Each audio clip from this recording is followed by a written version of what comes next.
This afternoon, in session 3, we'll be exploring program and policy actions to support a sustainable food futures and healthy dietary changes. I'd like to introduce our first speaker, Marco Springmann. Marco is senior researcher in the Center on Population Approaches for Non-Communicable Disease Prevention at Oxford University. He brings extensive experience in environmental sustainability and public health and has been part of several international research collaborations. He will begin the session with a discussion of the health and environmental dimensions of various dietary change scenarios. Marco?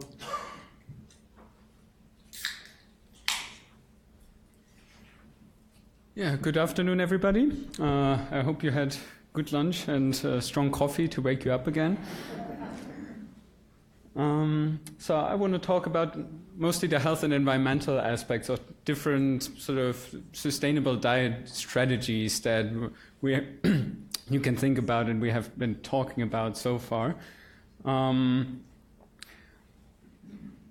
me, therefore, sustainable diets, I mean, one of the two important or primary aspects of sustainable diet, I think, is the other health and environmental concerns that are raised by food production and consumption. Of course, there are all those other ones as well, and I suppose we touch upon those as we go forward. But for now, I want to focus mostly on the health and environmental ones. We already heard a lot about the background to those. The health impacts of food consumption are significant. Imbalanced diets are responsible for the greatest health burden globally and in most regions. Food security is still a pertinent problem, and the situation is projected to become worse if nothing is done to reverse trends in obesity and imbalanced diets. At the same point, food production causes significant environmental impacts. It's a major driver of climate change, land use change, biodiversity loss, freshwater extraction, and fertilizer runoff, which leads to dead zones, as we heard before as well. So in the light of this, I think the sustainable diet literature really reached a first point of how to say that best, maturity maybe. So there are increasing numbers of systematic reviews that are appearing. However, with those systematic reviews, most of those are really still focused on national case studies, which feature very different reference diets. They use different environmental footprints, different scenario designs. So it's really hard to make sense of the totality of the literature because of those very different approaches to the scenario setup. There is still also predominant focus on greenhouse gas emissions as environmental impact, and only a few other studies looking at land and water use.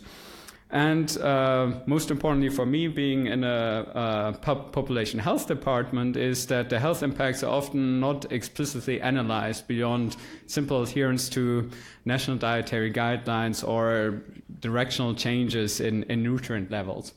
So what I want to show you here is a study, a combined analysis of the health and environmental impacts of sustainable diet strategies for 158 countries. And for that study, we used a coupled modeling framework that touches upon a couple of aspects. So it includes a nutritional analysis based on nutrition contents of food groups for 24 nutrients based on the genus data set.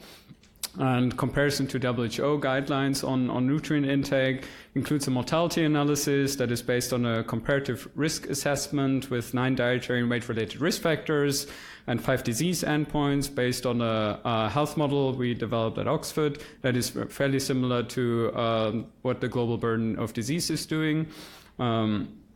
Then it includes an environmental analysis where we use country-specific footprints for greenhouse gas emissions, cropland use, freshwater use, nitrogen application, and phosphorus application. And here I should mention that those are not from life cycle analyses, right? So there are different ways of accounting for environmental impacts. One is to look at really detailed, almost farm-level data that tracks everything that has been emitted, for example, in producing a food. And there are more mechanistic models that look at various other details. So this analysis is based on more those mechanistic models, which are, one could argue, a little bit more comparable across regions and countries. And then lastly, I was asked to talk about food prices as well. So you'll see a bit on that too, and how different dietary patterns and strategies might change food expenditure. So let's briefly go to the what dietary change strategies did we actually look at. So first of all, we thought it would make sense to look into 2030, since it's unrealistic to completely change diets from one day to the other. And we look at 3 different dietary change strategies. One is based on environmental objectives, and I guess many of those studies that follow such an objective, they tinker in one form or the other with the portion of animal-based products in diets.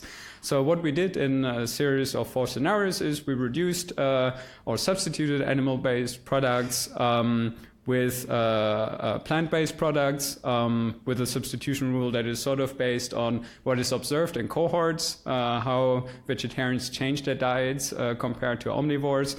And we do that in steps going from 25% substitution of animal-based foods all the way to 100%.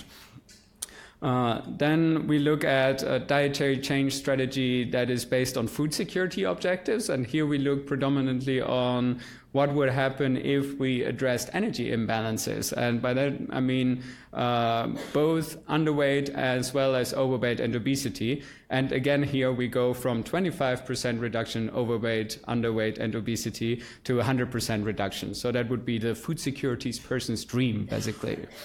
And then in the last one, we look at public health objectives and how they would tell us to approach dietary change. And there we change diets to balanced dietary patterns that in this case stem from the Eat Lancet Commission on Healthy Diets from Sustainable Food Systems.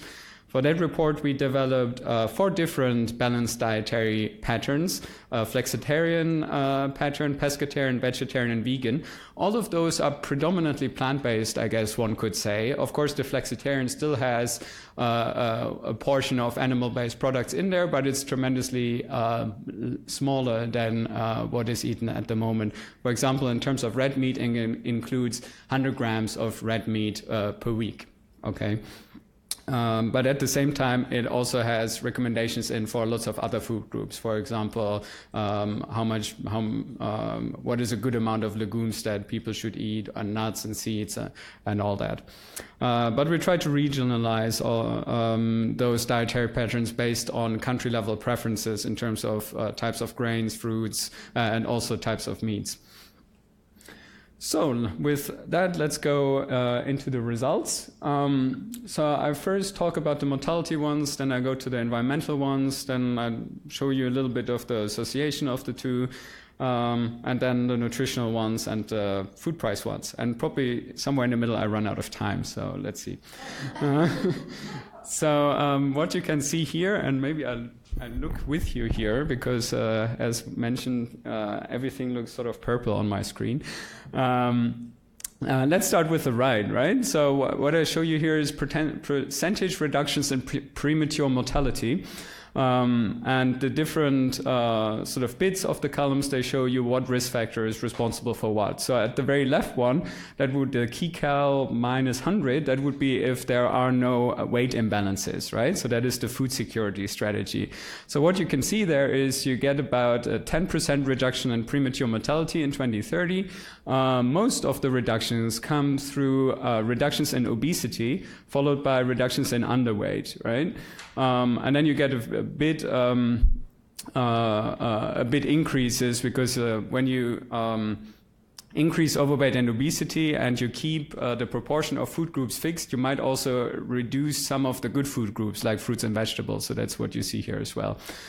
If we go to the environmental strategy to sustainable diets or diets in general, you see that you get approximately the same, tiny bit more reduction in premature mortality. And there, the number one thing is increased vegetable consumption. That comes when you substitute animal-based products for plant-based products. And then if you go to the 4 balanced diets from the public health strategy, you see you can essentially double the health benefits, because now you basically combine both, right? So you have balanced energy intake. Oh, I didn't mention that before, right? I think it was written down there somewhere. So the public health objective includes balanced energy intake and changes in dietary composition. So in a way, it brings both together. So you would expect that you get approximately double, and that's what you see here.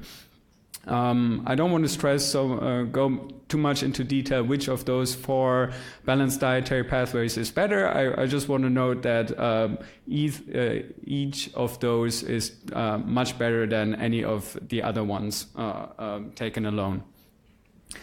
Those are the environmental changes, also just globally for the moment, and I'll talk about the regional stuff in a minute.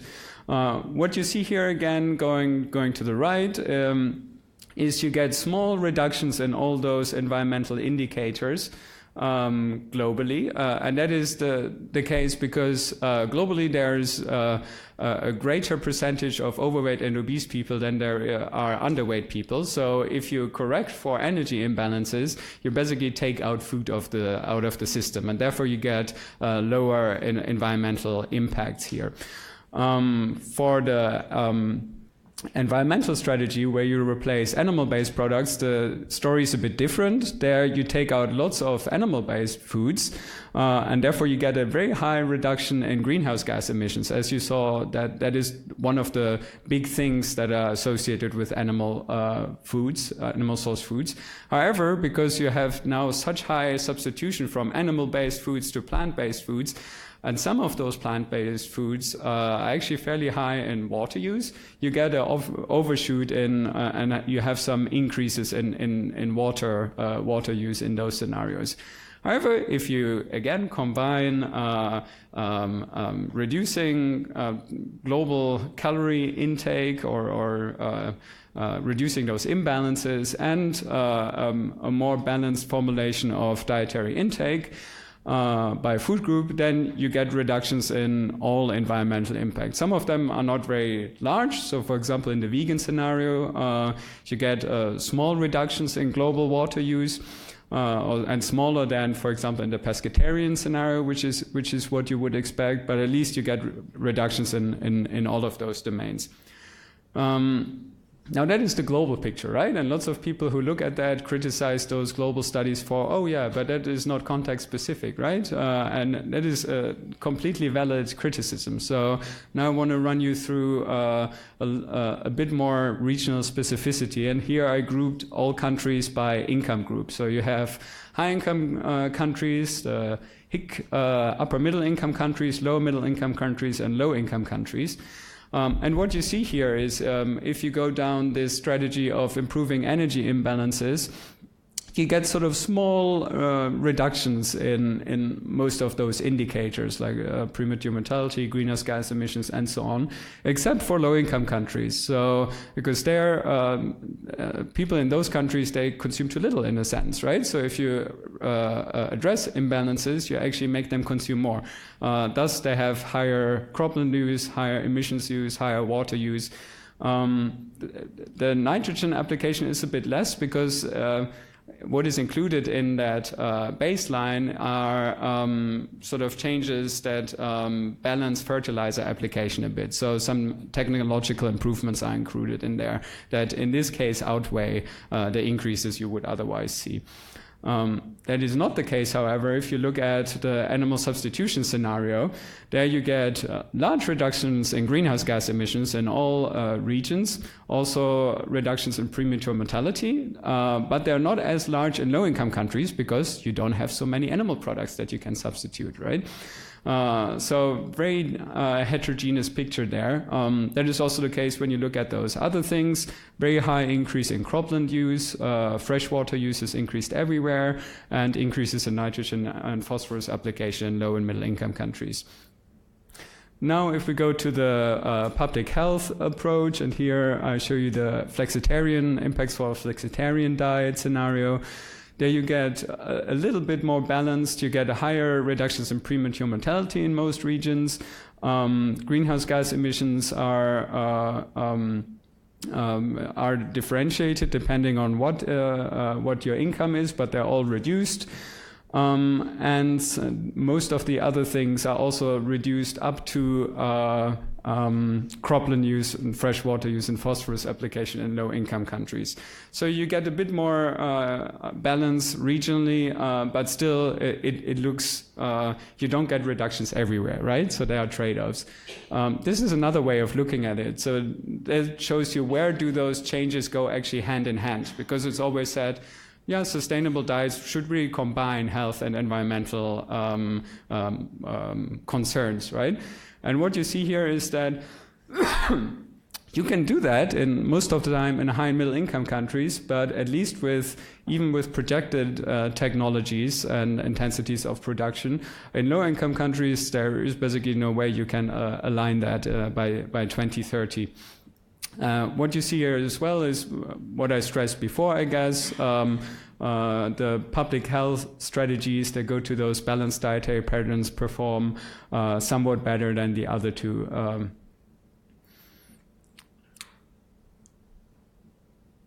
What was mentioned before is, and there was this question, right, on technologies. And of course, technologies are a big factor when you look at how food is produced in low-income countries particularly. So you would expect that once technological progress picks up, you will be more able to align health and environmental concerns. And that is exactly what you see here when I switch from the previous to this slide. So now it's a bit greener, right? I don't know, Can I go back like this? Well, you just have to take my word for it, or you paid attention.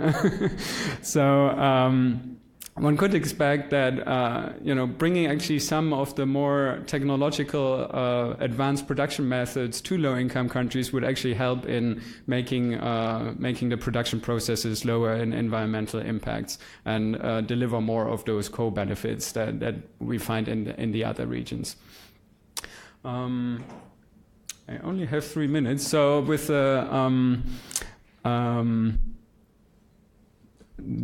yeah, you can't see anything here, right? You weren't meant to, really, But those are the nutritional impacts, and usually what people talk about is proteins and all that, right? But proteins are mostly not a problem, right? So if you look at what are actually the problem nutrients, those are those here in 2030.